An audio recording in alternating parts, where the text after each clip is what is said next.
Hi, welcome to the Wired and Rewired podcast, a podcast all about the hit HBO series The Wire.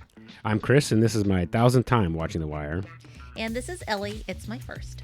So if you're new to the Force or a longtime veteran, we think you'll find something here to enjoy. As always, we start off each episode by popping a recap of episode 11, The Hunt. When a sting operation goes awry, the police go after Barksdales' foot soldiers once again. With one eye on the press, Daniels orders a citywide series of raids, while Freeman discovers that there is a rat in the detail. The episode was written by Joy Lusko and Steve Schill. I looked up Joy because I think this is the first time, I believe, that it's a female writer, which, kudos. Yeah. And I didn't see, actually, wasn't going to get deep into her bio, but she and her husband are in the entertainment business. And so, I was like, oh, that's good credit to Joy, because I think, this is an excellent episode, especially right. Some of the components of it we'll get into later, but, well written. And Steve Schill, I think this is his first time directing. So, all right, why don't you start us off with the epigraph? Yeah, dope on the damn table, a la Daniels. Yeah, I love that line. Yeah, said with some vigor. Indeed.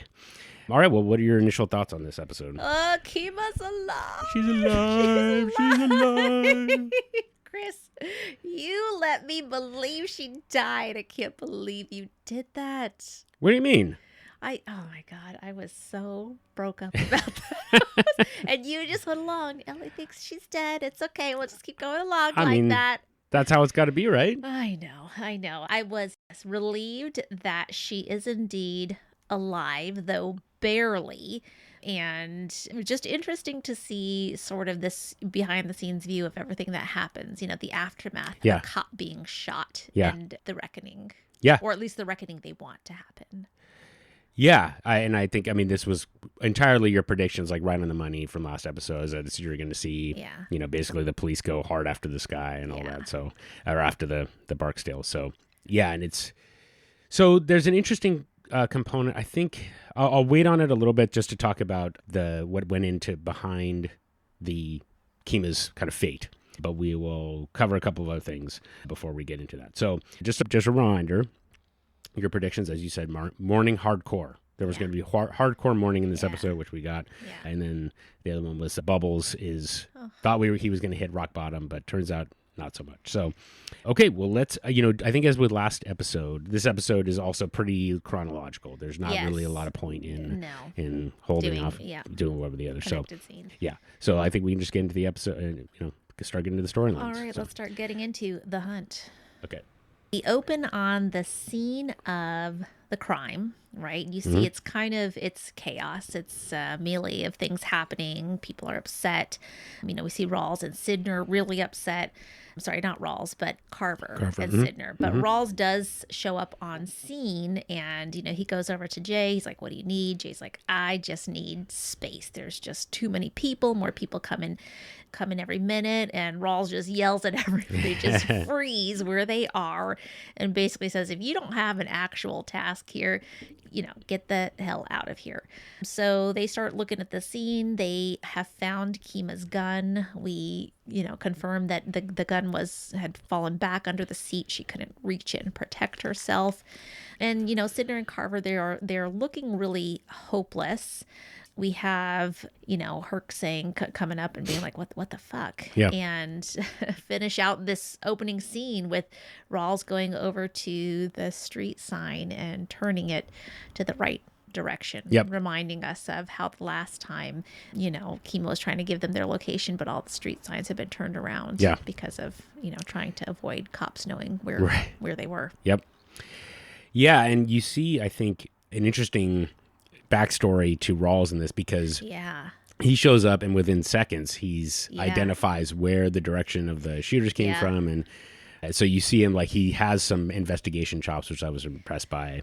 I also think this is the first time when you see him with some real humanity to him. I know. Yeah. I wanted to keep hating Rawls, but we'll go on and then I'll actually like him. Okay, so I was going to ask, like, so right here, you're you're still, I'm still like, he's still a dick, but he's just a dick who's doing his job. Yeah. Yeah. Yeah. Yeah, and I just before we move off this, I looked up I wanted to actually see in the map where it's North Avenue and Longwood is I don't know, the signs are right there, but I tried to look up North Warwick and Longwood, and I couldn't find that in Google Maps, but it's all like, it feels like it's all like very like has been developed, not surprisingly, in 23 years. So I was like, I wonder if I could find Yali. No, it's gone. So anyway, man, that would be cool. But it's just really, I just really liked the way that they presented the scene, and it's just so there you really get a sense for all the chaos that was going on. And yes. I had one question though. I don't expect you to necessarily know the answer to this, but I was just curious, like, why did the money from the DEA agent, like, I get that, it's money's money and you're basically funding, whatever, but I didn't quite understand, like, why the guy's career was in the balance, because he was, I don't know, so you're talking about, we go on later in that scene, and Jay and Bunk and a couple other find prints, but then you hear the DA guy trying to talk to Rawls about, I just think if we can go after the Savino guy, then we could track the money. And Rawls is just like, fuck your money. Fuck your money. Yeah, what a great, I love that one. So yeah, I know. It's interesting to me because later on, is it the same DE? There's another DEA. Is it DEA? DEA, yeah. DEA guy who says to Rawls, anything you need. Yeah. And Rawls is kind of like, I just heard from another one of you guys, and all I care about is the money, and I've got a dead cop. Yeah. Yeah. So. Yeah, it was just one of those things that kind of stood out. I was like, they made such a big deal about it. I know that losing $30,000 is a problem, but I don't know. It's not like anybody went in, but anyway, and they were careless. But it was just kind of one of those things. But I'm glad they kind of like tied it up in the DA. That the head DA guy is like, I don't care about the money. I'll just help you out. And the other guy couldn't like see past it and all that other shit. So okay, so that just a quick sidetrack, and now back to the. Yeah, I mean, let's kind of stay in this, this chaotic post-crime scene. And, Rawls does go over then and checks in on Jimmy, who's clearly blaming himself for what happened. Yeah. And it's kind of, I mean, it's not great, but I love what the writers do here, because, Jimmy's always saying, the fuck did I do? Yeah. And in this moment, he says, the fuck did I do? Yeah, yeah. In a totally different way, like, what have I done? Yeah. And, so you just get this whole different side of Jimmy, who's usually so confident in every move that he makes. Jimmy?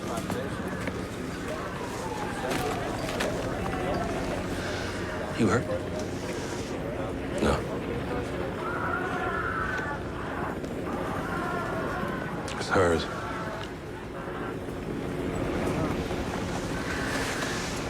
Come on, get up. Let's go. Up with you. Come on.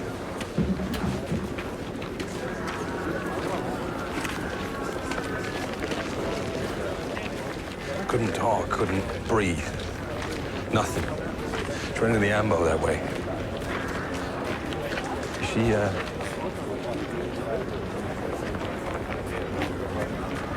fuck did I do? Come on, walk. Freeman comes in a little bit, and he, tells Sidner and Carver, let's go to work. And they're like, no, fuck you. We're not doing that. And then he tells them, hey, I mean, this just this is going to be talked about on the wire. Right. Do you want to be listening to it, or you want to just be here being upset? And they are just instantly catalyzed, and when they find out what he means, and get to business. Let's get to work. Fuck you. Fuck me? We got a wire up. So? So we got a wire up on some motherfucker that just shot a cop. If somebody talks or someone gets on the wrong phone and says the wrong fucking thing about what happened here tonight, where the fuck do you want to be? Yeah, well said. I feel like what's really interesting about that, of course, is that you have relatively new, young police officers. Yeah. This is the first time they're dealing with this, and then you have somebody who's been through a lot and is able to see the bigger picture. Right. And you need that kind of leadership in that kind of moment because Daniels wasn't available. And exactly. So, yeah, and I like how it really just does show that like people will, when, you know, they're kind of flailing around and kind of in their emotions, they will flock to leadership if they're given the right direction. So it's so true. You know, and of course, like Freeman phrases it in just the right way to get everybody motivated. He's like, you know, if he said like, be a man or whatever, the guy's like, fuck off. But he's like, no, this is about now we solve the case based on this. So. They're going to talk about it. Yeah. In the meantime, you know, where is Daniels? So Daniels is at the hospital where Kima has been taken. He's being interviewed by some guy. I don't know who this guy is that's interviewing him. That's Ed Norris. He's one of the detectives. Okay, that's right. Okay. So they're going over the details of the night, trying to get the story straight. Burrell comes and checks in with Daniels. And then the police commissioner comes in too and starts addressing the wrong guy as Lieutenant Daniels, which is just, you know, you just kind of rolling your eyes at this whole thing and getting a real clear idea of what the commissioner is like. Yeah. It's on the one hand, I feel like it's a little on the nose. Yeah. But on the other hand, I also feel like if they didn't introduce this character as like being immediately unlikable, you would, you know, it might not kind of reinforce the notion that this whole system is pretty fucked up kind of from the top down. Yeah, so. And he's just there for handshakes and putting on the good face and all of that, right? The representative. Yeah. So it's just a perfect kind of representation of this guy couldn't give a shit about Detective Greggs or anybody else as long as like he gets to, you know, make his appearances and be in the right place when their press needs him to be there. So Yep. Okay, well, let's see here. We go on. Is it back at the Mondo Mart? And Weebay and somebody called to say, they just say, he just says done. I think. Yeah. And oh no, there's something too. Like is he talking to Little Man? Mm-hmm. And he's like, who was that bitch or something like that, where they're talking about Kima in the backseat, you know. Yeah, Little Man asks Weebay. That's what it was. Yes. Yeah. And they're not at the Mono Mart. They are just at a random payphone. Yeah, okay. A random payphone and call to say done. Yep. Yeah. And probably calling Stringer. Oh, yeah. Yeah, okay. Yeah, because I think we find that out from the wiretap later. Yeah, okay. Back to the scene of the shooting. The guys find clothes and they follow some tracks and they realize that the person escaped into a car, right? So Bunk says, you know, we're going to jackhammer basically these tracks and take this pavement along with us. So no, I don't think we ended up having anything from that in this episode. Nope. Yeah. So hopefully in the future that will lead to something. We'll see. I wanted to. Yeah. Well, you know, I mean, at this point, you know, I'm going to do my best not to give anything away. Well, clearly. Okay. We're back at the hospital. McNulty is there. He finds out that she's alive. Oh, this scene killed me. They listen to the recording. And, you know, it's not just McNulty. It's Rawls, it's Burrell, it's Daniels. And, you know, just with the first shooting that gets Orlando, you can tell McNulty is like jarred by that. But then when, you know, Kima is the shots that not kill her. Sorry, she's alive.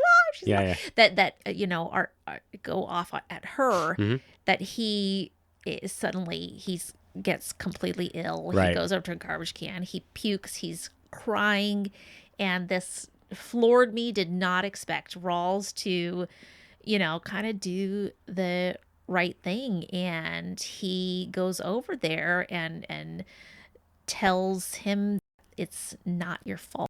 And you are basically, you know, like you're a major fuck up and I can't stand you. And I would tell you if it was your fault. You know, she took 2 shots for the company and that's it. That's all you need to know. Yep. So, yeah. Part of town, you know. What's that? Jesus. Something ain't right. What? Shit ain't right. Christ. Signal 13! Signal 13! Where the fuck? She can't reach the door. The fuck? 2 males, black hoodie, both armed. One is... Shut it off. Shut it off.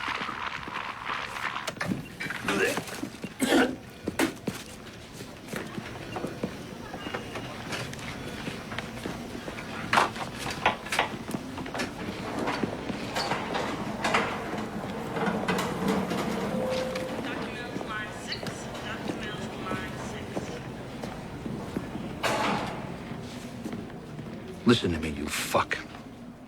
You did a lot of shit here.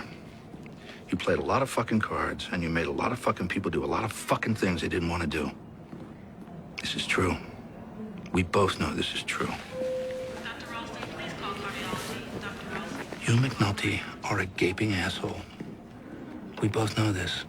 Fuck if everybody in CID doesn't know it. But fuck if I'm gonna stand here and say you did a single fucking thing to get a police shot. You did not do this, you fucking hear me? This is not on you. No, it isn't, asshole. Believe it or not, everything isn't about you. And the motherfucker saying this, he hates your guts, McNulty. So you know if it was on you, I'd be the son of a bitch to say so.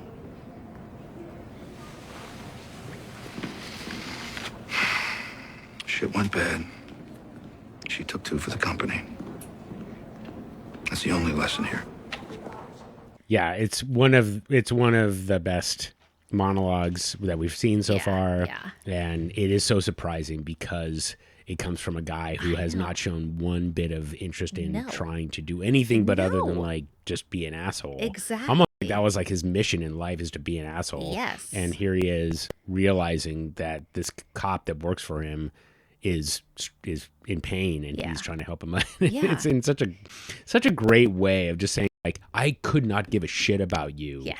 And because of that, you have to trust the words that I'm saying. Exactly. Like if I liked you, you would not believe me. Right. But I'm telling you this, even though I fucking hate your guts. Yes, So, I would tell you if you messed up. You would know it from me. Yeah, there's just such a funny. There's a funny duality to that, but yeah, as you said, like, and the way that John Dolman, the actor, delivers it, and I really like how Dominic West and him, like, they react to each other, and it's a beautifully done scene. And, it is, and I mean, McNulty almost looks like a guilty little boy. Oh, you know, I mean, that's really the look on his face. Is like, I messed up so bad. I messed up. Yeah. So yeah. Yeah.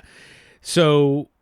Yeah, I have all the stuff written down. I took a lot from All the Pieces Matter.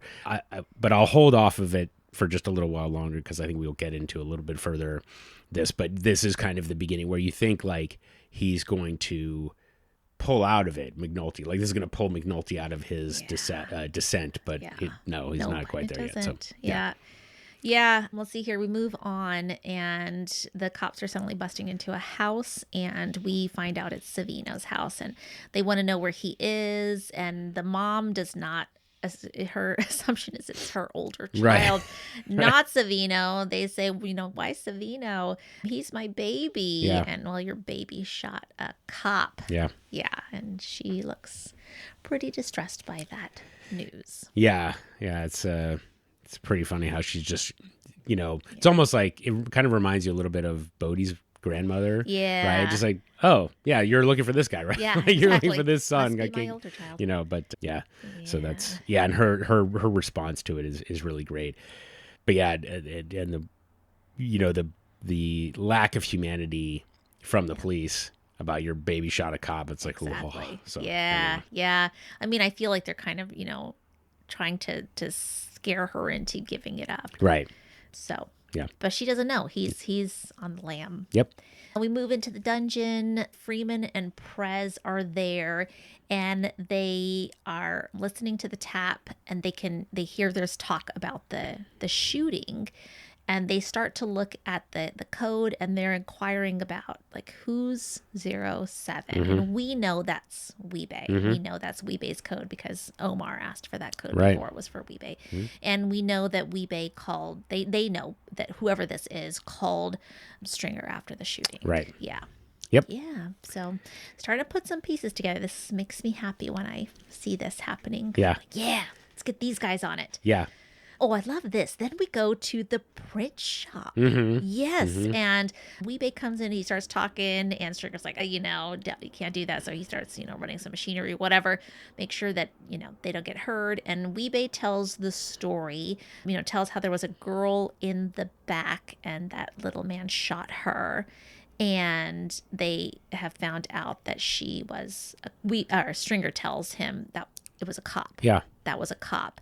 And they are afraid little man will talk because he is I guess he's like really worked up about it or something. Like, so they say he's, quote, got to go. Yeah. And also indicates that Weebay needs to leave town and needs to leave to a place where he has any kind of connections. Nobody can find him. Yeah. Yeah. Yeah. So this is the first part where I didn't quite understand.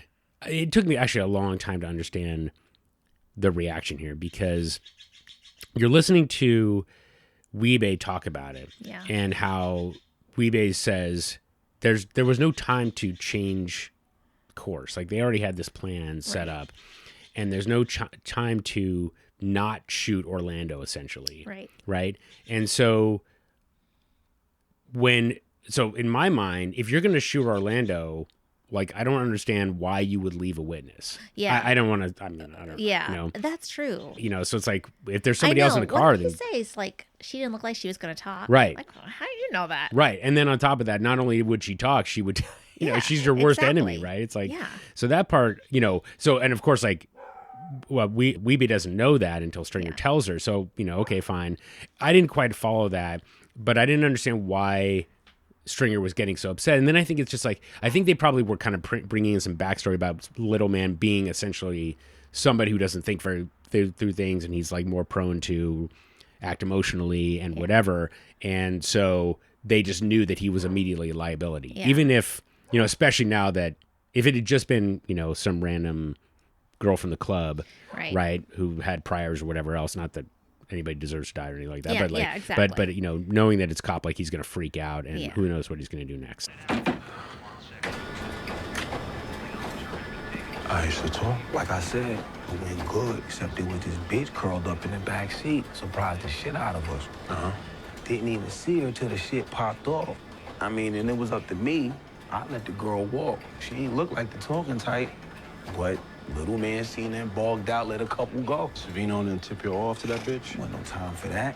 He get up out the car, we see him go up the block like we said, right? After that, he out of sight. We bring it home like we playing, baby. Well, Shorty was a cop. And she ain't dead. Where'd y'all put the guns? She wasn't no cop, man. She looked like one of Orlando's hoes. Babe, where the fuck are the guns? A storm drain off of Park Heights, man. What the fuck is wrong with Little Man? I mean, this motherfucker bugged out one time. What, he gonna bug out again when he find out Shorty's a fucking cop? I mean, come on, man. Savino got a story that he can keep to, and he know it. But Little Man, he always been fucking weak like that. Little Man gotta go. Yo, you hear me? So, and so that's, it took me a long time to get there. Cause I mean, when I first watched it, you just think, okay, this is just kind of like the same kind of Sopranos shit where, like, I don't know, do you really need a reason to kill another bad guy? I don't know. I don't think you do. And now it makes a little bit more sense to me that they just saw the cop now the police are involved, and anybody who doesn't have like strong fortitude, they're much more likely to do something stupid to get caught again. Right. And then once they're in, then they're going to start giving up Weebay and whoever else about some. Yeah. So it took me a while to get there. I don't know if you got that the first time through. No, but listening to you talk about it, it's getting me. Yeah. Why? So, but let me ask, like, did you, when they said, you know, Little Man's got to go, was it clear to you, like, why they wanted to get rid of him? Yeah. Okay. Yeah. Okay. Yeah, that was clear. Okay. But the reasoning about that, I mean, I guess they, not necessarily that he would talk to the cops, but that he would talk to other people about it. I got you. Yeah. Okay. Like he would panic and talk to other people about it. That's okay. All right. So you got that right. Yeah. Away then. Okay. Yeah. Cool. Okay. Okay, and I'm just going to apologize in advance for birds and dogs barking in the background, but the studio door is open because it's warm today. It's pretty hot. It feels good. Yeah. Okay, so we're back at the hospital. Oh my gosh, no, we're not at the hospital yet. Oh. Carver goes to tell Kima's girlfriend Cheryl about that Kima was shot and that she's in the hospital, and you know you don't listen in on that part, but it's just like, you know, they bump in. She's leaving. She bumps into him in the hallway, and she's like, "Oh, you know, Kima's at work," and he's like, you know, just the look on her face. Yeah. It's probably the thing that she's been terrified of happening for so long. Yeah. Yeah. Yeah, and it connects back to, of course, the scene from the previous episode, right? Yep. And it's just that, that news, I'm sure that every spouse of a police officer or service person is just dreading. Yeah. Yeah. Yep. Let me see. Back to the, collecting evidence from the crime. They dust the payphone that they called from for the prince. And if we remember back to that too, that he threw a bottle in the garbage. That's right. Yes. So that comes up later. We do go on now to the hospital, and Cheryl's at the hospital, and Carver comes up to Daniels. He's like, is Kima's girl is here. Can somebody talk to her? Somebody, with a higher pay grade should definitely be going to talk to this loved one of the police officer who was just shot. There is some confusion about her girl. Burrell assumes that Kima has a child. Yep. And, Burrell goes over to the commissioner. You don't exactly know what the commissioner says, but it's clear that he's not going to go and do this kind of dirty work because this is not the kind of stuff that he wants to do. Yep. So Burrell says, well, I guess I'll go do it. So, yeah. And a little bit of humanity from Burrell's side. I know, as well. a moment where I actually like Burrell for like a split second. Yeah. Not as much as Rawls, okay? Yeah. Just saying. Still really annoyed with him. What do you think about Daniels calling Cheryl a roommate? Oh, yeah, that kind of bothered me. Did it? Yeah. Okay. I mean, I don't know if he was somehow trying to protect I don't know if it was due to his discomfort or him trying to protect her, but it sounds like she was out in her unit. Sure. Right? Like out to anybody. Yeah. So I guess that is more about his own discomfort with her being gay and having a girlfriend that she lives with.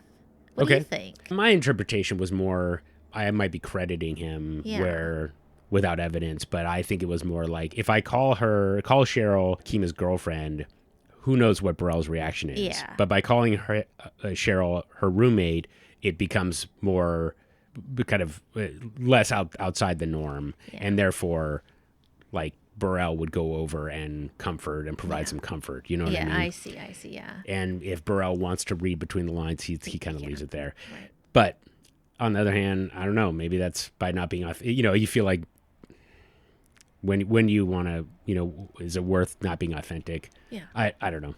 So I just thought it was an interesting little comment, and it stuck out to me because, when you look at the context of at the time, and this is 2002, right?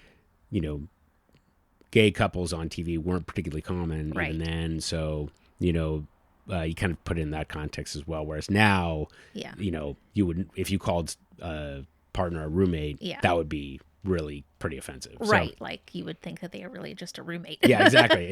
Yeah. So anyway, it's just a question. I think it's always interesting to like look back, and now we would expect it to be this, but back then it was, you kind of understood a little bit more. So anyway, okay. Let's keep going. Yeah, back to the dungeon. McNulty cleans up. He looks at the board with all of the connections of who's who in this case, and he takes a drink of something and turns around, and there's Prez looking at him. Yep. I don't know what that look really is. I interpreted it as a look of like, you're doing something you shouldn't be doing. Yeah. From this guy who's now following all the rules. I don't know, or if it was a look of pity because of what happened, or I don't know what it is. It's an interesting little moment. Yeah, I don't know. I didn't read that much, but I think there's definitely something there. It's like, what do you say? What can you do? Yeah. Otherwise, why have him there? Yeah.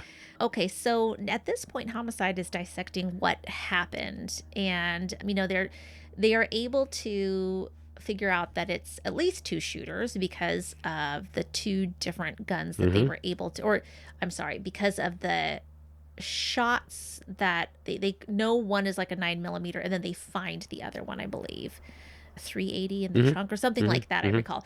Anyways, then Lester Freeman comes in with Prince. Yep. And it is from that can that was tossed at the phone booth. And he lets them know that Barksdale higher up don't know who yet, called Stringer 20 minutes after the shootings at that location. So now the team knows it wasn't just some randos that committed this. It is somebody in the Barksdale crew. Yep. And I love that, as he's leaving, somebody's like, who are you? Tells him that he's from the pawn shop unit. It's just, it's a great moment. I love it. I love that he gets to say that as he leaves. Printed. Went to Little Man Rice, Enforcer 221, and a definite connect to Barksdale's world. Printed? Printed from what? Soda can. Dropped at the payphone at Park Heights and Belvedere. Still had a little fizz in it when I got there. What the fuck is this payphone at Park Heights and Belvedere? It's a phone from which some motherfucker paid Stringer Bell 20 minutes after the shooting. I dusted the phone too, but it was smudged. So we got a Barksdale pro in the Northwest ringing up the boss minutes after the deed. So much for the amateur hour theory. Good pull. You are? Freeman. Lester Freeman. Were you working? Pawn shop unit. Yeah.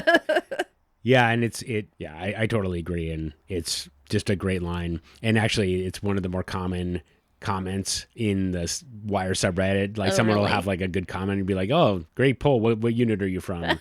And people will just always say pawn shop unit. So, and of course, like the knowing looks from Bunk and Landsman is great. So that's great. Yeah. And so like I guess like just it happens pretty quickly, but you kind of put it all together as you were watching. Okay. Yeah, for sure. Okay. I mean, I guess I didn't even think though that they would need to establish that it was not random shooting in addition to trying to build this case against Barksdale. Right. Yeah. So anyways, that's good. Oh, we go to the low rises for the first time in this episode, and we've got Dee and Poot and Bodie talking about what happened the previous night, and they're just like, yeah, I can't believe that they shot a cop. What are they thinking? Not really knowing a lot of details. I think it's interesting too that like the other guys didn't know who Orlando was. Yeah. Why would they? They're lowers. They would never be at that club. And then Wallace calls Poot, and it's just he's calling from his grandma's house, and it's really sweet. That happens, and they get, I think, do they get cut off, or I can't remember if we continue this conversation he later. does. Okay.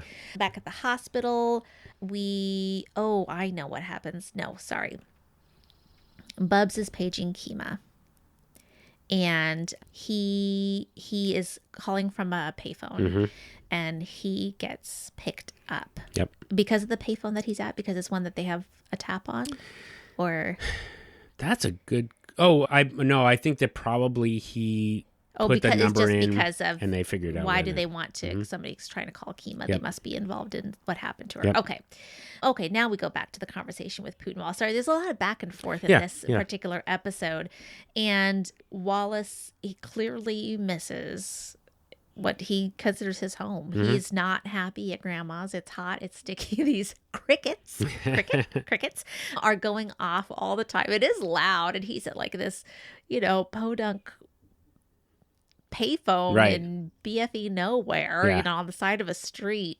And I'm just afraid he's gonna try to come back when he should be staying there and staying out of sight. So this is making me very nervous for Wallace. Okay. Yeah, I thought that the line, "I can't get no sleep with the crickets," when there are gunshots and sirens and who the hell knows what other inner city noises there are. Sleep through that. And so, Gosh, yeah. Yep. Oh, my goodness. Poor Wallace. Yeah. Yeah, and he tells him, like, I took a bus out here. Yeah. Really? So, yeah, they have no idea. They just think he's visiting his grandma, or his grandma called for him to come out. All right. Oh, my gosh. So, Bubs, he's gotten picked up, and he is in one of those rooms, interrogation rooms, and he is getting roughed up by this asshole cop. Who is this guy? Vernon Hawley. I hate him so much. Vernon Hawley. I cannot stand you. Good job, actor. Yep. Is what I actually mean by that. But, Bubs is like, that's, why, it's none of your business why I called her. And the minute he takes his jacket off and sets it on the table, you just know Bubs is going to get beat up. Yeah. Ugh. Made me so mad. Yep. So fucking mad. Yeah, and Vernon Hawley. Yeah, and I was so. The question to you is, what do you think was Bubbles' motivation to not cooperate beforehand? I don't know. I think there is a deep-rooted mistrust of authority for folks who live, marginalized lives and, who are constantly, getting picked up for this or that. I think it might be that. I don't know if he's like, because he has, he's a CI, maybe he was thinking like, I don't want to let more people know about who I am and what I'm doing here than need to know. I'm not sure. I kind of did feel like, he just said like, I'm a CI for Kima Greggs from the beginning. Yeah. I don't know. What did you think? That it took me a while to kind of figure it out because I wasn't sure if it was just, are they just adding this to show that the emotions across the unit are running hot or whatever. But I think you're right. I think that like he doesn't know what's going on. He doesn't know that Kima's been shot. So why would he give up any information beforehand? And so of course, you're sitting there and you're like, no, just tell him, Bubbles. Just tell him you're right. But on the other hand, if you're in his position, you're like, I'm not telling you anything. I haven't done anything wrong, and I'm not going to talk to you. Exactly. So, So he gets roughed up, but fortunately, Bunk overhears, and I was just so thankful for that moment when I know that Bunk can hear him. Let's see here. Oh yeah, Bodhi's now on the payphone at the low rises.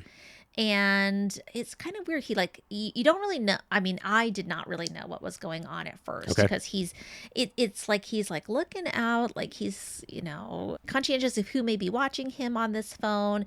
He hangs up and then he kind of takes a couple steps back and he catches a bag that falls from the sky. Just falls out of a window. And we find out that he is getting a re-up off the tower. So he's getting more drugs, and this is kind of one of the ways that they have of doing this. So we're getting an inside view. And is it Herc that clues us in on this is what we're seeing? Okay. Thank you, Herc. Yeah, exactly. I loved seeing that, and it was a nice boost for Herc. I think his confidence in this episode. He needs it. Yeah, exactly. I've been slamming him for so long. Okay, McNulty continues feeling sorry for himself, and Daniels is there. He's still drinking. And he asked Daniels, how much of this case would you give up to have her back? And he says, all of it.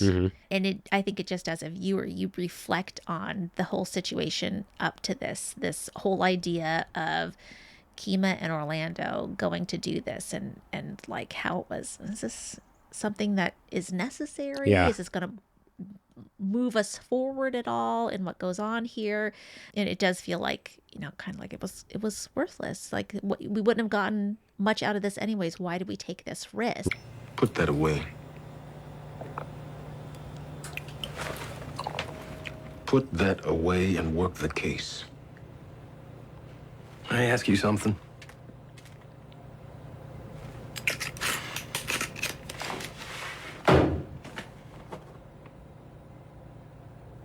How much of this case would you give up to get her back? It's not the point. Well, how much? All of it. But it doesn't work that way. You can't give it back.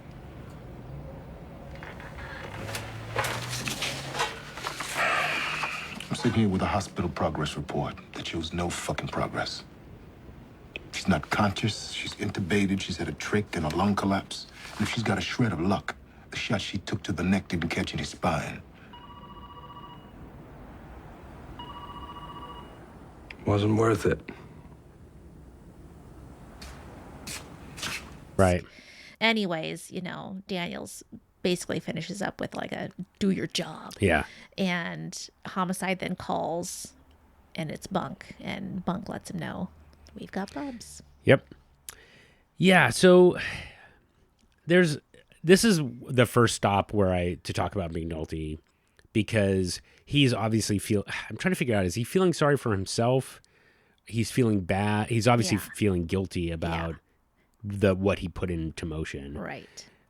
But there's part of me where I think, would you give back this case for Kima? Like, I'm not, I don't want to sound insensitive, but like the reason that they did this was because the Barksdale organization had killed 12 people. Right. They had 12 people that they knew about that had been killed.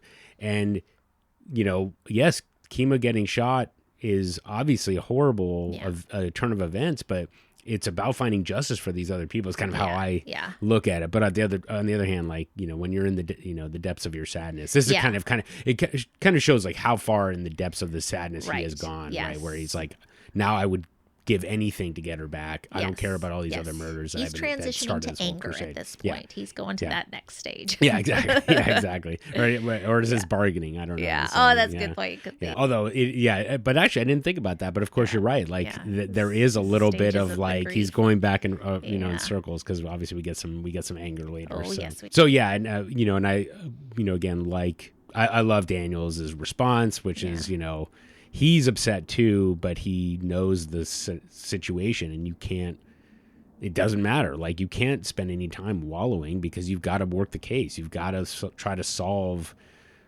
this particular crime or all the other things that were set in motion. So go get back to work. So, it's a very, kind of similar to what Freeman did, but unlike with Carver and the kind of the younger police officers, Daniels, I don't know, is having an effect on McNulty. McNulty's still in the depths of his feelings. He is. Yeah. Yes. So, do your job. Well, he's going to do it in an interesting way. Right.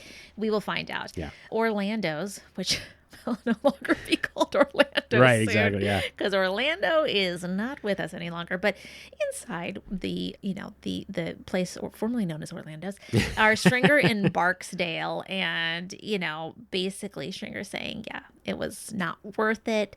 You got to burn this money because it's probably marked, right? Mm-hmm. Like it's money from the DEA. And, Barksdale's really upset. It ain't worth it, man. Nah. It ain't worth it at 10 times the price. Fucking cop, man, a cop? How stupid is this motherfucker? If you see a bitch in the car, change it up. We can go to Orlando another fucking day. Savino said he was trying to signal, but he in the dark. He don't know where Bay's at, where they coming from. Nothing breaking our way, man. Damn. You gotta burn this shit. This is cop money. It's probably marked somehow. The guns are in the sewer. Bay's a rock, so that's cool, but it's the bitch cop. If she wake up and start talking, she gonna put little man in there, Bay in there. What up with little man? He's scared. He shot a cop. Fuck. But I put Bay on that. About Savino. Well, Savino, he gotta eat the charge. But he knew that. So if he keep his story tight, he's gonna be all right. Yeah, we knew Orlando was a snitching motherfucker, man. Fuck him. But this cash got us caught up. I know, man. That's my fault, man. Bay and Savino came to me with the idea that, if they take Orlando, they can take the cash too. I was like, all right, y'all get your payday. Yo, how the fuck is Orlando gonna front this type of cash? What it say? I know. I fucked up. All right, take this trash outside, fucking burn it. Tell Weebay clean up the mess before he jet. He's like, you should have known better, Where's Orlando going to get this kind of money? Yeah. And Stringer's like, I fucked up. Mm-hmm. I did. And, Barksdale doesn't hold it against him, really. They kind of just keep moving on, which, if it was anybody else besides Stringer, probably he would have beat the hell out of him or shot him. They say that, Savino's going to eat the charge, whatever that, is going to end up being, as we find out. But they know that, they don't have anything on him probably.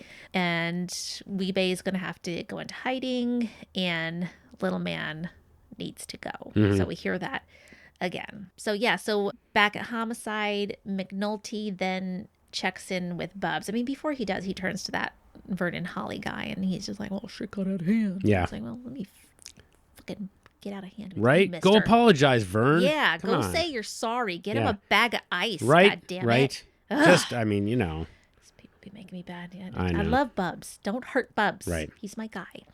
So he tells Bubs what happened, and oh my gosh, Bubs, he's just like, where were you? Yeah. Where were you? What were you doing? And he's like, I was there. Yeah. And just to add to McNulty's feelings of responsibility on this whole thing. Yeah. But I understand why. I mean, it's like, you were working this case with her. You could have been there. You could have done something. Outside there, you have Jay and Bunk talking, and I think it's Jay that tells him they found no latents prints on the door. Bunk says, what about the dash? Go call him. I don't know. It's sounding like they're, maybe they're not getting as much evidence as they would like from this situation. Yeah. Bubs is trying to tell, McNulty's like, I need you to be my eyes out there because of what's going on. And Bubs is trying to tell him that he's staying away from the projects. He needs to stay away from the projects. And before he even gets a chance to say, I'm trying to stay clean. Oh, how I wish those words came out a little bit before. Yeah. McNulty just hands him some cash because this is what he's seen Kima do. And this is how, we interact with Bubs. Yep. And pops out of there. Yep.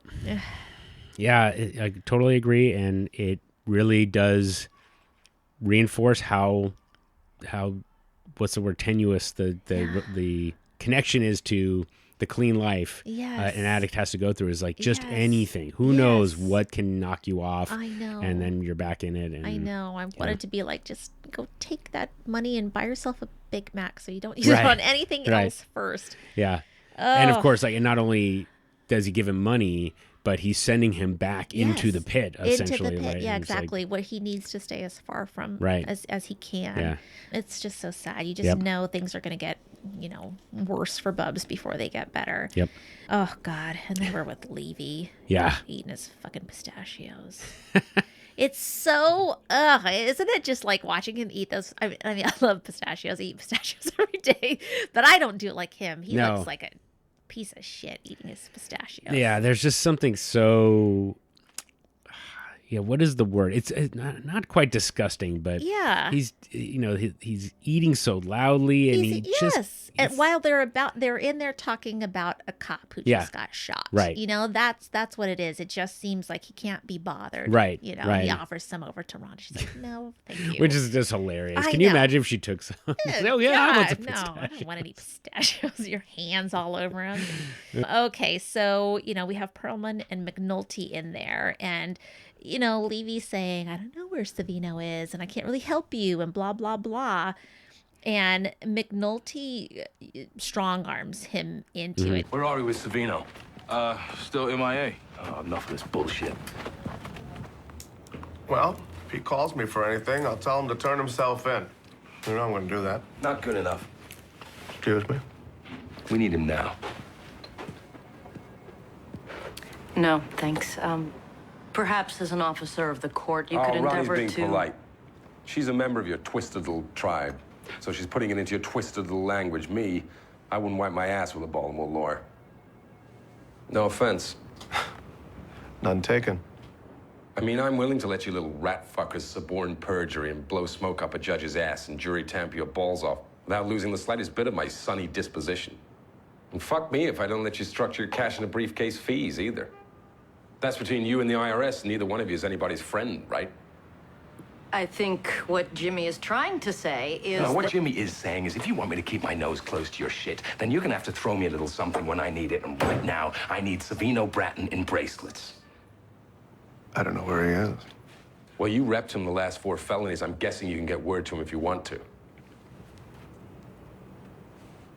A police may die, Maury, and Savino was there.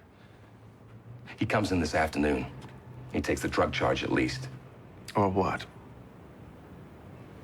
Well, we send tactical teams into his mama's house every night till there's no house left to worry about. And you get a target letter from the state's attorney's office, followed by subpoenas for every fucking bank account in your fucking name. And let's see if all those cash deposits match the reported income. I'm hearing this from him, and I understand that he's distraught. I understand that. Am I hearing this from the state's attorney's office as well? You are.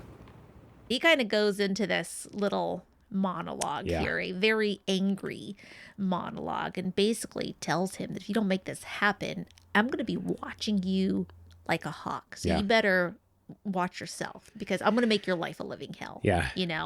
And Levy says, looks at Perlman and says, am I hearing this from the state's attorney office as well? And she says, yes. And, they burst out the doors, and Perlman's pissed with him because that was not part of the game plan going in.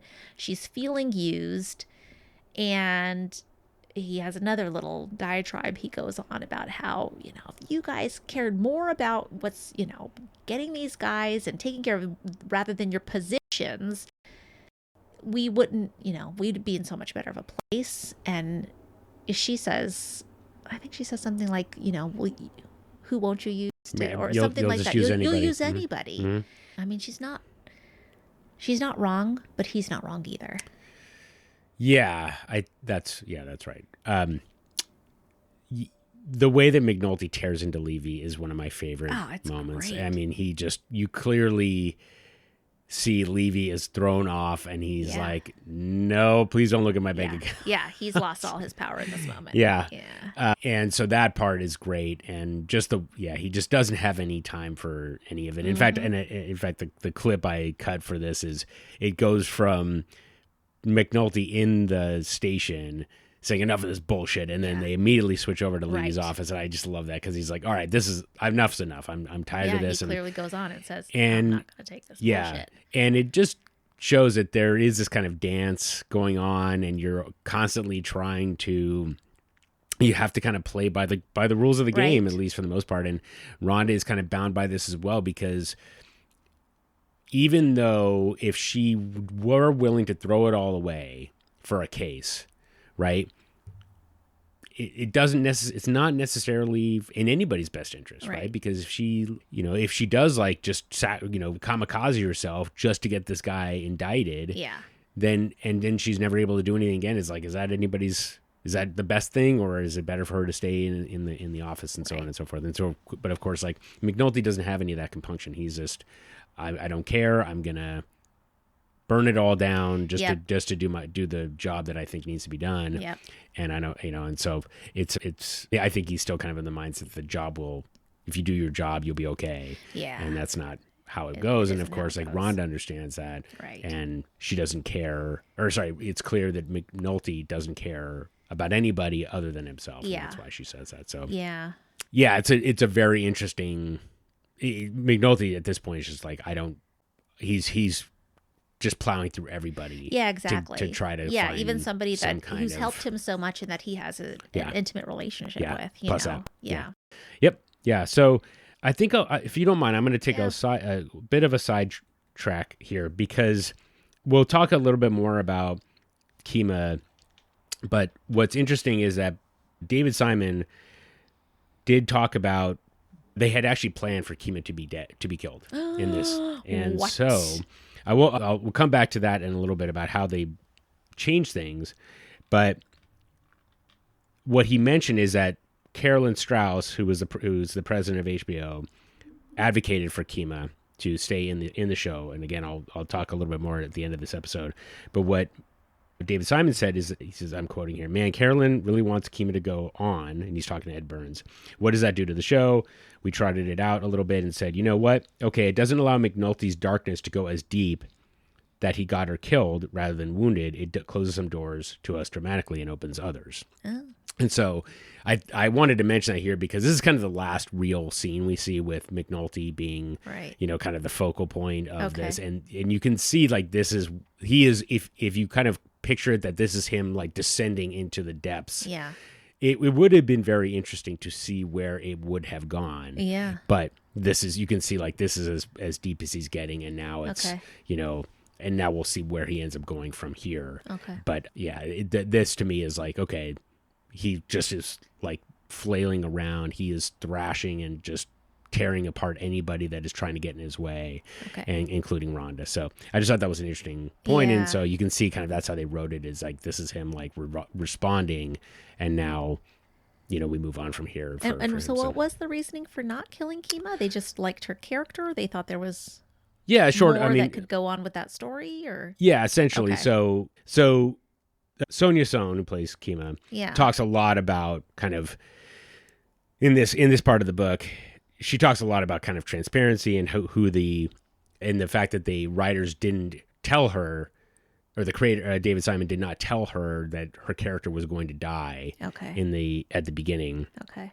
Of this, I happen to believe that was the right move, because if you know your character's going to die, it's going to impact your performance. Exactly. For sure. Exactly. So, and that's what but anyway, as I mentioned, like Carolyn Stroud, or sorry. So to back up a minute, Melanie Nichols King, who plays Cheryl, she auditioned for Kima as well. No way. And they told her that when she didn't get the part, they told her, don't worry, because Kima's going to be killed. And then she told Sonia and revealed that. And Sonia kind of threw her off. So, but she was a little surprised about that. And so then it creates this reaction from Sonia. Yeah. And Sonia's now like pissed off and she's like advocating for it. Yeah. And then meanwhile, Carolyn Strauss said, I just thought she was a great character. She was supposed to have an untimely demise. I think it boiled simply down to, I thought she could be really good for the rest of the storytelling. She could be really useful to David Simon. It was just a different stripe. Number one, different from anybody else in the show. And number two, different from anything that we've seen before. Okay. So I think the motivation from David Simon was that McNulty would go into the depths, and who knows if he becomes like some kind of crazy rogue cop or whatever else. Yeah. But David Simon got talked out of it, and that's how. Interesting. That's how they approached it. So, interesting. Yeah, so that was it. So that's the end of it. We don't have to cover any more of it. I'm glad it went that way. Yeah, that's exactly. all I have to say. Exactly. And now, is it a spoiler, or did you assume that because she wasn't killed that she was going to survive? Like there wouldn't be some kind of... I mean, I'm a little worried that she might die later from her injuries. Okay. Yeah, well, I don't think that she's free and clear. So, okay, well, I a little spoiler then that she does survive. Okay. Sorry, I guess I shouldn't have said that, but I don't know. I feel like if she's not killed, like that would be really weird if they had killed her off at some later date. I know that Don't you think? It would be. Anyway, yeah. So I don't feel like it's too much of a spoiler. If you're going to pull off the save now, just stick with the save. Exactly. Yeah. Okay, so anyway, so that's aside. So that's the end of that. Thank you. All right. Thank you for that little side story. You're appreciate welcome. it. Now you can breathe easy. Okay, and I'm going to breathe easy in the dungeon. Prez, little genius, he finds out that Weebay is 07. Yeah.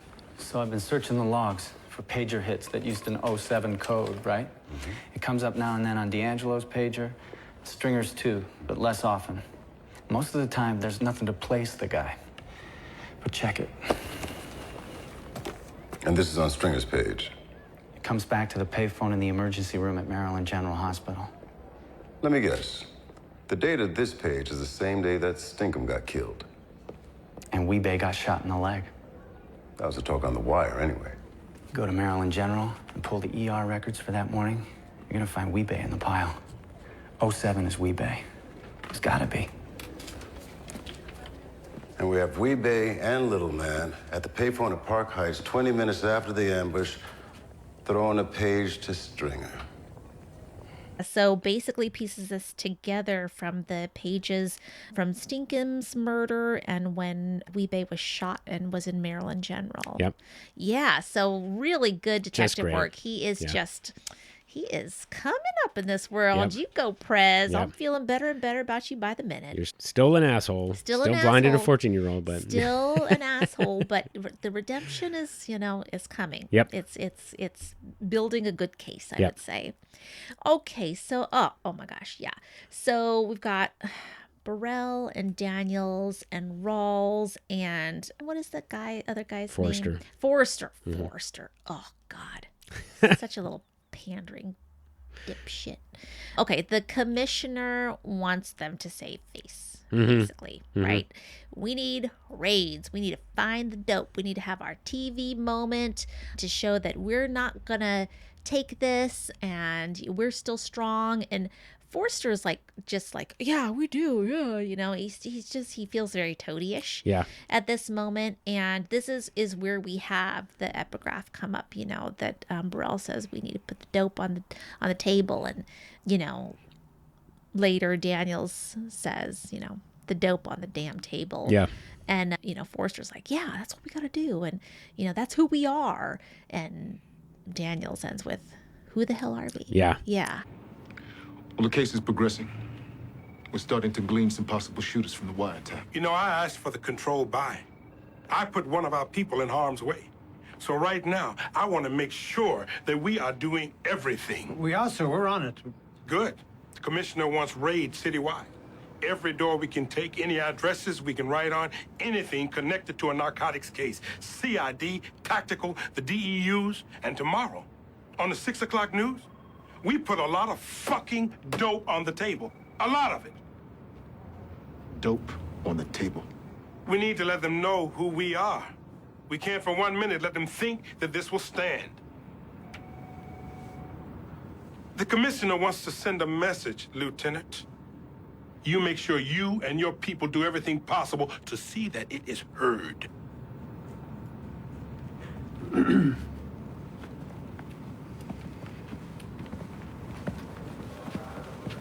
Dope on the damn table.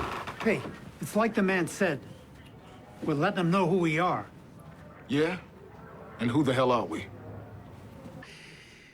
Yeah, it's a rough scene just because, exactly as you said, like it is, I just wrote down, it is CYA 100%, right? Like Burrell is feeling embarrassed and whatever else about his decision to put Kima in harm's way.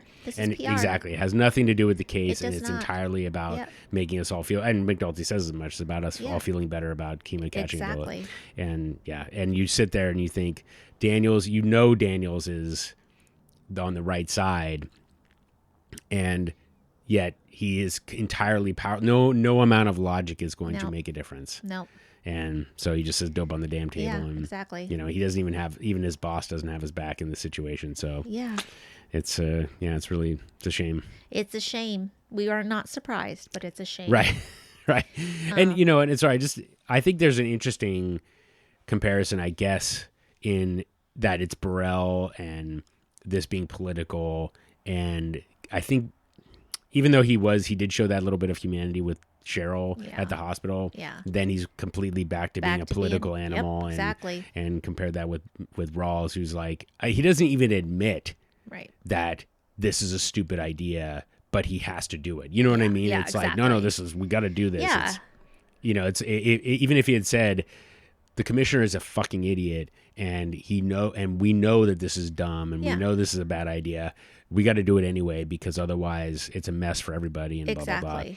But he goes full on gung ho, whatever. And so he's not, I don't think he is convinced it's a bad idea. I think he thinks it's a good idea. Yeah. And of course, like the way Lance Reddick delivers dope on the, like he just says it under his breath. Ugh, just so good. Who the hell are we? Right. God, yeah, he's so good. Everything he says, I feel like, probably if you look at our clips, there are more Daniels clips than anybody else. Everything he says just sounds so much gravitas. Yeah, exactly.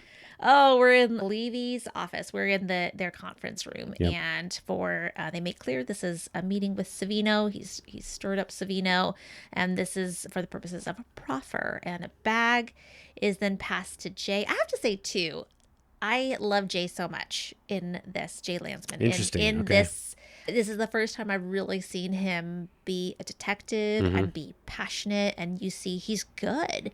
Like, he's good at finding clues and building the case. And you can see why he's respected and why he's in the position he is. So I'm just going to put that out there. Okay. I can put aside all of the disgusting jokes.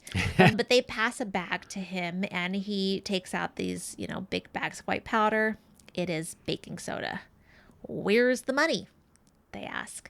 Savino doesn't know anything. No, he doesn't. He's clueless. He was just gonna, take the money for this fake dope. That's all. And you heard on the recording, the money was left in the car. So all you can do here is what they call a 286B, distribution of sham CDS. So they're not going to get the shooters from this, is what we find out. And, I don't know who is the other woman that's next to Perlman, but she says, if he gets convicted of this, we will make sure he does every single second of those 3 years. And he's like, I can do the 3. Yeah. I can do the 3. Yeah. Yeah, he doesn't care. So he's the fall guy, just like, Stringer and Barksdale said that he would be. And he'll get his appreciation from them in some other form, where he's more scared of what will happen if he doesn't. Right. Yeah. Yeah. Eileen Nathan she's the major crimes assistant DA. Who do you not know in this show? I mean, watch it 10,000 times and you'll get most of the names. But yeah, as you said, like it does show the craftiness of the plan. Yeah. Right. Like, how did they?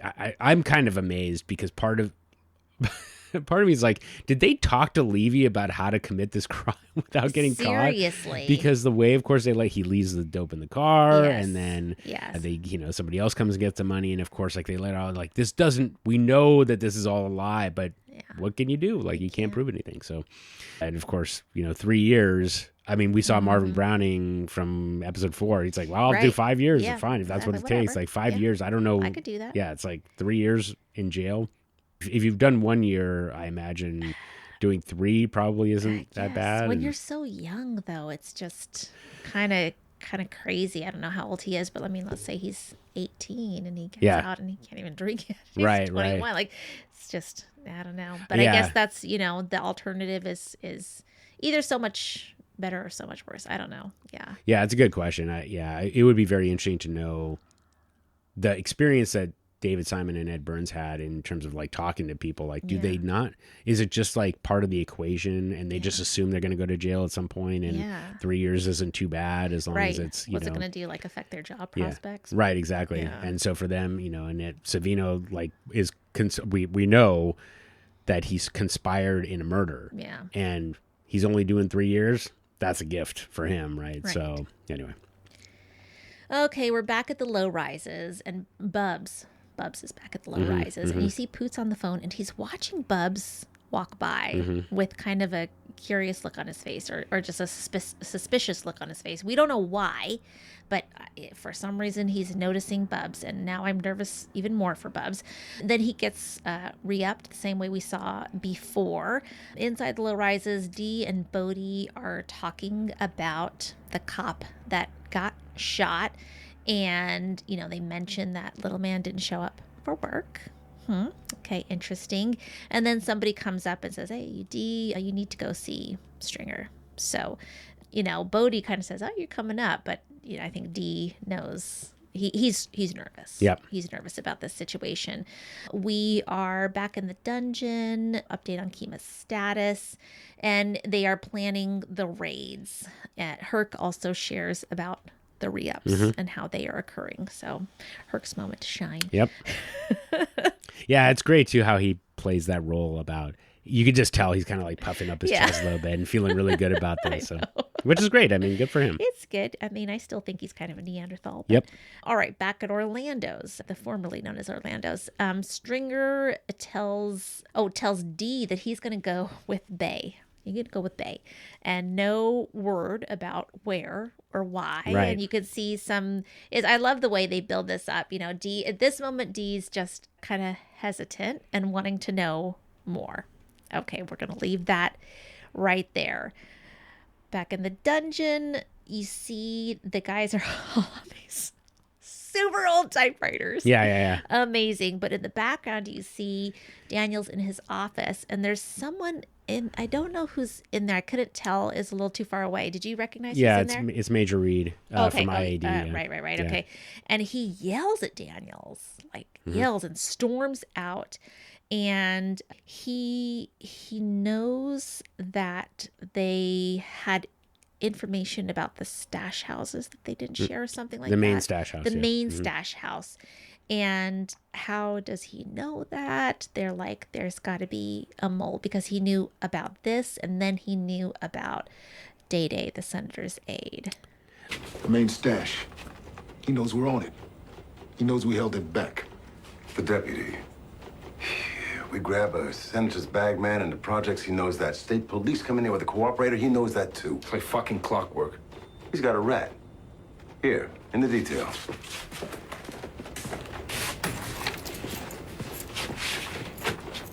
In the beginning, when we started, Burrell had me. I pipelined everything to that motherfucker. But now... He lost you. So now he's picked up someone else. That's how they do.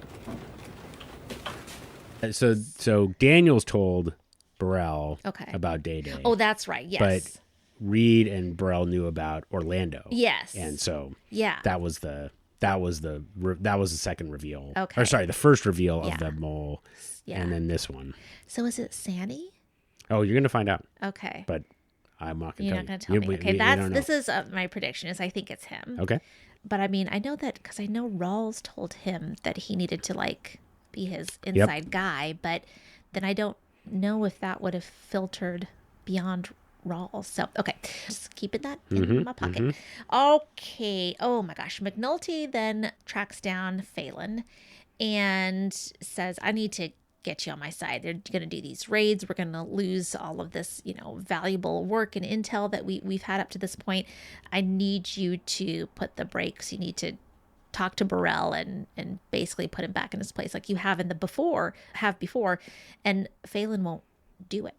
He's on the ticket. Yeah. And it's the whole politics thing. He was worried about not being on the ticket before. He finds out, they were just holding off so that they could get, 2 new appointees, some, more people of color on it. And I think Jimmy says at the end, who's my daddy now? It's interesting to me that all that vitriol he spewed at Perlman, and he doesn't have any of it for Phelan. I mean, I don't know if it's he spent it all, so he doesn't have it anymore. But, Phelan's just as guilty, if not more, of the kind of, pandering that he was talking about. And he doesn't, all he gets is, who's my daddy now, and leaves. And I was just kind of like, I wish you just bitched him out like you bitched out Rhonda. But he doesn't. So... Yeah, that's a good question. Was it clear why Phelan wouldn't be involved, get back involved on what? It was not. My only assumption was that, maybe Burrell has some connections, or he doesn't want to rub anybody wrong in this. That's my only guess. Yeah, that was my read on it as well. So, I just don't want to do anything questionable at this time. Right. Yep. And so, once he's back on the ticket, then, and I think that to go back, Rhonda had said in the last episode, maybe it's a company he keeps. So by moving away from McNulty and not being involved, or to move back would only jeopardize his chances of being reelected. So, yep. So that was, but I think too, this, I guess it's just that McNulty, I think, probably understands the power structure. Yeah. And so he could rip into Phelan, but it wouldn't have made any difference. Whereas he can rip into Perlman, and even though it probably doesn't make any difference, he makes him feel a little bit better about what he did. And sometimes we're harder on those we're closer to anyways, right? Yeah. But so it would have been good. It would have been good to see him. I would have liked to see that. Yeah. I mean, let's be fair. If for nothing else, just call him a disgusting pig for being a disgusting pig. Oh my gosh, seriously. Dee and Weebay are in the car. Dee's driving, and he's, that hesitancy is starting to turn into kind of almost a terrified look. And he's kind of being slow about it and not really going where he, needs to go. And Weebay's just like, go, turn, whatever. And talking to him very casually. And they go down an alley and they come upon a house, and they're going in, it's really dark. You can't exactly see what's going on, what it looks like, what kind of building it is. I mean, I remember just when I was watching, I was like, is this an abandoned building? Yeah. What is going on here? And, Dee drags his feet coming in. Weebay's like, come on, get in.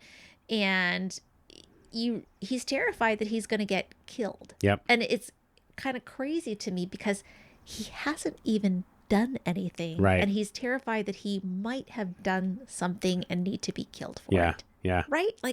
What? That's crazy. I mean, that's just the kind of, fear that Barksdale has imbued in everybody there. So he's, at this moment where it's so dark and you're close up on his face and he looks like he's about to cry. Yeah. And then they turn on the lights and you see there's just aquariums everywhere. Yeah. Beautiful, lit up, gorgeous aquariums. And he is tasked with taking care of Weebay's fish. It's such a great moment. It's a great journey. I just love it. And Weebay, much as I dislike Weebay, takes Dee over to one of the tanks. He said, these are my tetras, and this is Aubrey and Jezebel. It's so funny. funny. And the relief on his face, like the relief and confusion on his face is palpable. Yeah. It was obviously clear, like when he walked in there, he starts breathing heavily. Yeah. And did you know what was happening? Like, I thought he was going to be, so I either thought that he was going to be, I mean, I don't know why I would have thought he would be killed. Like I said, he didn't do anything. Yeah. Right. Like this time anyways. I mean, he's done stupid stuff before and his uncle saved him. Or that he was going to see like little man's body and they would have to go bury him together or something like that. That's what I was thinking. Yeah. Okay. Yeah. Yeah. I don't know that I was, I mean, I don't know that I had any kind of thought about it until obviously he walks in there and he is like nervous. Yeah. And now you're nervous for him. I don't know. Like even when Stringer was like, what are you waiting for? Yeah. I was like, oh, that's weird. Why did I just tell him where he's going? But yeah, exactly. You know, Yeah, you had to have that moment. But I mean, it does really just, just a little bit more on D needing to get out of this. Yeah. Right? Yep. Like knowing that this is a terrible life that he's living if he's just like scared and all he has to do is take care of fish. Yeah. And then just a quick note, the music that's playing in the car as they're driving, Unfriendly Game by Masta Ace and Strick. So I like the title. It's an Unfriendly Game. Mm-hmm. Feels like he's about to partake in an unfriendly game, right? And man, that song slaps. It's good stuff. So, anyway. All right. Okay. Oh God. This next scene, Cheryl's home alone. Yeah. She sees that little highlighter mark on the couch. Oh, and she starts crying. I feel emotional just talking about it again. Yeah. Ooh, my eyes are tearing up. Yeah, just that, it's those little reminders of somebody who's sick or gone and they just get you in the weird ways. And ooh, that one just hit me hard. Yeah. It's hitting me hard again. Okay. All right, we'll move off that. Yeah. I gotta get back. We can get off the scene. Okay. Yeah. Yeah, that was though. Just to show, how special and tender their relationship was. Yeah. And I love that they gave her that moment. Yeah, in there, agreed. Because they didn't really have to, but it just shows. I mean, I think it was, especially for the time, really great to show, this very loving and tender relationship between two gay women, and also to just, this other side of Kima's life where she was so loved and cherished, and not just by the people she worked with, but by somebody else. Yep. So, okay. Okay, I'm gonna get myself back together. Dungeon. Okay, Bubs is identifying people for them. Oh, he tries again to tell McNulty that he's trying to be clean. Yeah. That he, this is his new path. And before he can even say it again, he is interrupted because it is time for the raid. Yeah. And, it's this kind of montage of cops breaking down doors and finding dope and money, and Herc and Carver stealing money. Yeah. Tucking it into their vests, just looking at each other after that whole thing where I was really surprised by that. I wouldn't have thought they'd do that, but I mean, it is kind of perfect that they do. Yeah. And Prez says no calls. Yep. Yeah, and just a quick note. So if you haven't seen We Own the City, it's 20 or it's 15 years after this, after the time frame.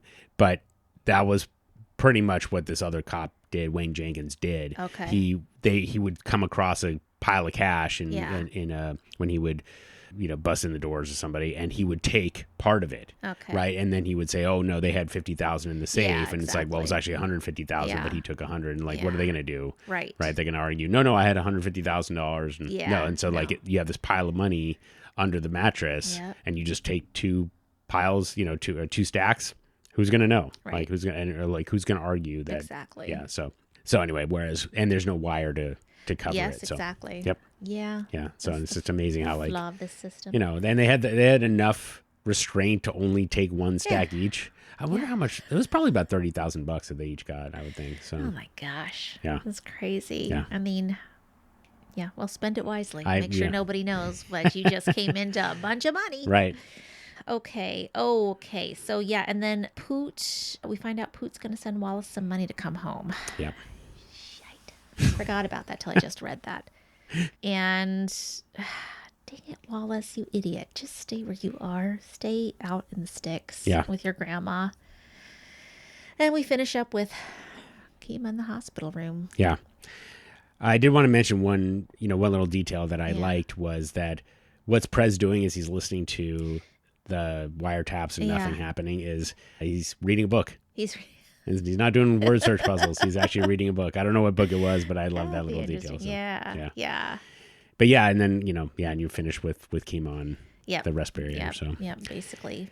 Yeah. Barely alive. It was a hell of an episode for sure. Yeah, for sure. So yeah.